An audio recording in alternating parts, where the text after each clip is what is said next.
Title: My cheating wife told me. I'm tired of hiding, so just know I have a great enduring lover, and now he'll occasionally stay overnight at our place. I smiled and said, I think he'll be useless to you, considering he's already lost his main tool. I sat at the dinner table sipping my coffee, when my wife Claire casually leaned back in her chair and smirked.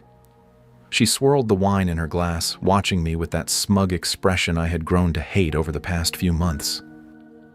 I'm tired of hiding, so just know. I have a great enduring lover, she said, as if she was announcing something as mundane as the weather. She placed her glass down, staring at me. And now, he'll occasionally stay overnight at our place. My fingers tightened around my coffee mug, but I didn't react. Not how she expected me to, at least. No yelling, no outrage. Just a slow, measured breath. I had already known. I had seen the signs. The late nights at work, the sudden obsession with her appearance, the way she avoided my touch while keeping her phone glued to her hand. But hearing her say it, boldly, without shame, that was something else. She was testing me, waiting for me to explode, to beg, to fight. Instead, I smiled. A small, knowing smile. I think he'll be useless to you, I said smoothly, lifting my coffee cup to my lips, considering he's already lost his main tool.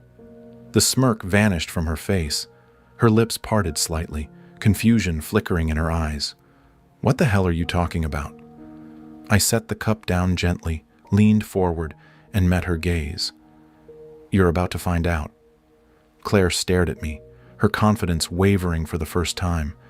She had expected rage, maybe desperation, anything but this eerie calm.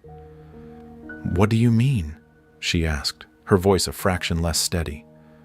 I leaned back, watching her squirm. I had let her think she was in control. That was her first mistake.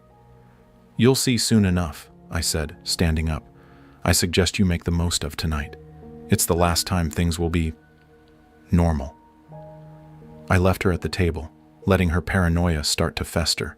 She had no idea what was coming, the setup I had been planning for weeks. The moment I first suspected something was off, I didn't confront her, I observed. I tracked her routines, planted hidden cameras, and even followed her once, just to confirm what I already knew. Her great, enduring lover. A pathetic excuse for a man named Daniel had no idea that while he was sneaking into my house, I had been digging into his entire life. I found everything. His workplace, his criminal record. Turns out, he wasn't as clean as Claire thought. His shady, financial situation. His weakest points, the ones I was about to exploit. And most importantly, his medical records. That's when I discovered the perfect way to ruin him. The reckoning begins. That night, I pretended to go to bed early, leaving Claire alone. Just as I expected, she quickly got up, fixed her makeup, and sent a message. He's coming over. I watched from my hidden security feed as Daniel walked into my home like he owned it, smirking, confident, not knowing it was the last mistake he'd ever make. I let them get comfortable. Let them think they were safe. Then I sent the anonymous email. Within minutes, police sirens blared outside. Claire and Daniel barely had time to react before the front door was kicked open. Officers swarmed in, guns drawn. Daniel turned ghostly pale. What the hell is this? Claire shrieked. One officer grabbed Daniel, slamming him against the wall. Daniel Carter, you're under arrest for fraud, embezzlement, and identity theft. You have the right to remain silent. I walked down the stairs slowly, deliberately. Claire turned to me, her face a mask of horror. You, she whispered, you did this. I smiled. Of course I did. Did you really think I'd just let this slide? She lunged at me, but an officer held her back. Careful, I said coolly. You're still legally my wife, and once I'm done with you, you'll be left with nothing. Claire's entire world started to collapse. But this was just the beginning. Claire stood frozen as Daniel was dragged away in handcuffs, his protests drowned out by the officers reading him his rights. Her face was a twisted mix of shock, fear, and anger. "What the hell have you done?" She spat at me, her voice trembling. I leaned against the doorframe, arms crossed, watching her realize, too late, that she had no control anymore. "Me?" I said, feigning innocence. "I just let the law do its job. You might want to take a seat, Claire. Your life is about to get complicated." She clenched her fists. "You think you've won? That bastard will be out on bail in no time." I chuckled, shaking my head. "You still don't get it, do you? I wasn't just watching you two fool around, Claire. I was digging, and I found everything I needed to make sure Daniel never walks away from this." Her expression faltered. I took out my phone and tapped on a saved file. "Here, let me paint a picture for you.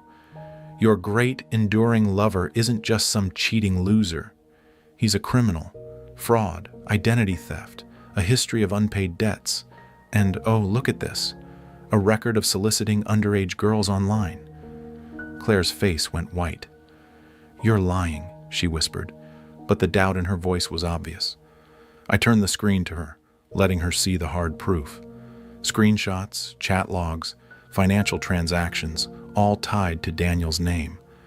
"Tell me, Claire," I said, watching her panic set in. "What do you think happens when the court finds out that you not only cheated with this guy, but brought him into our home, introduced him to our neighbors, let him stay around our friends? Do you think that's going to make you look good?" Her hands shook. I didn't know. You didn't care," I corrected.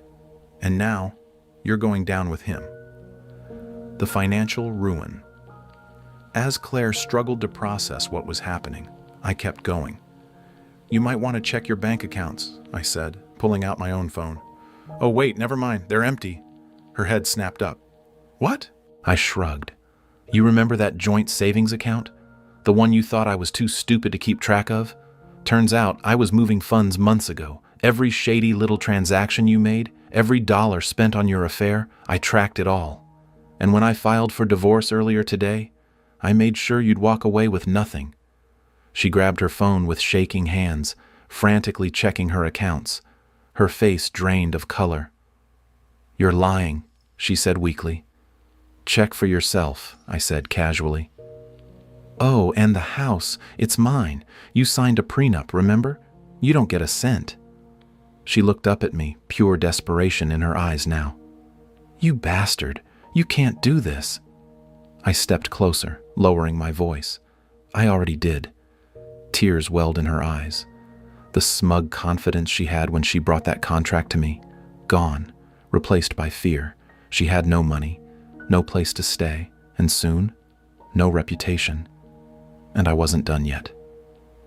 The final blow. "Now, Claire," I said, stepping back, "I'd love to stay and watch you unravel, but I have places to be. You, on the other hand, you have about 24 hours before the real fun begins." She wiped at her tears angrily. "What do you mean?" I smirked. "Well, let's just say you're about to be famous."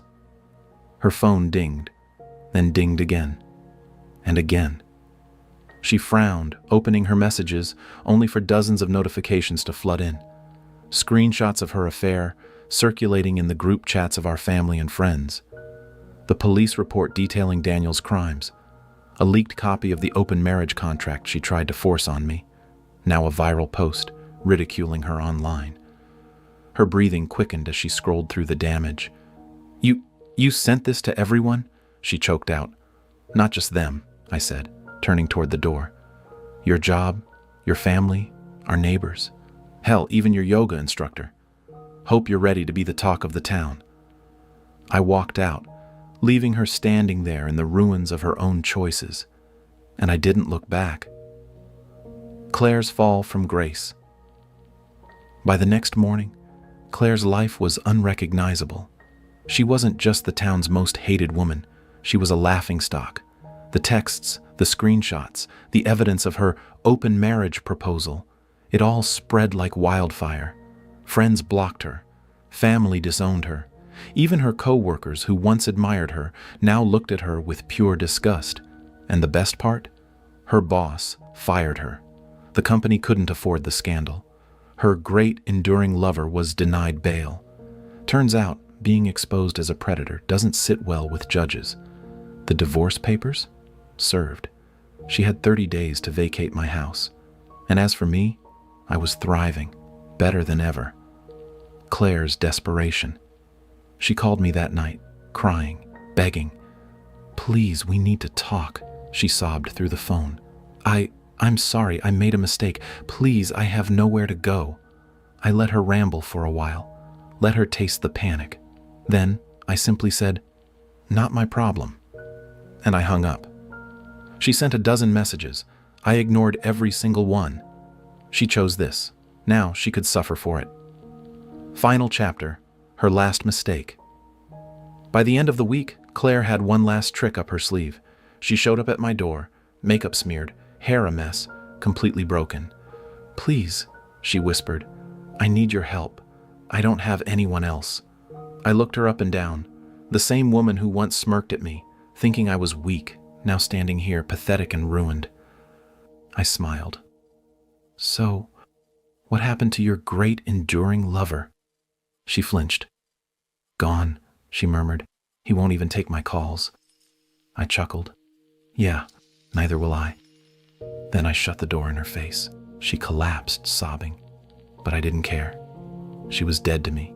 And with that, I walked away, leaving her to drown in the wreckage she built for herself. Was this revenge justified, or did it go too far? Drop your thoughts in the comments below. We want to hear your take. And if you love jaw-dropping pro-revenge stories, make sure to hit that subscribe button and smash the like for more thrilling tales you won't want to miss. Every like, share, and subscription means the world to us. It helps us keep bringing you the stories you crave. Your support truly makes a difference. Thank you so much for being part of our community.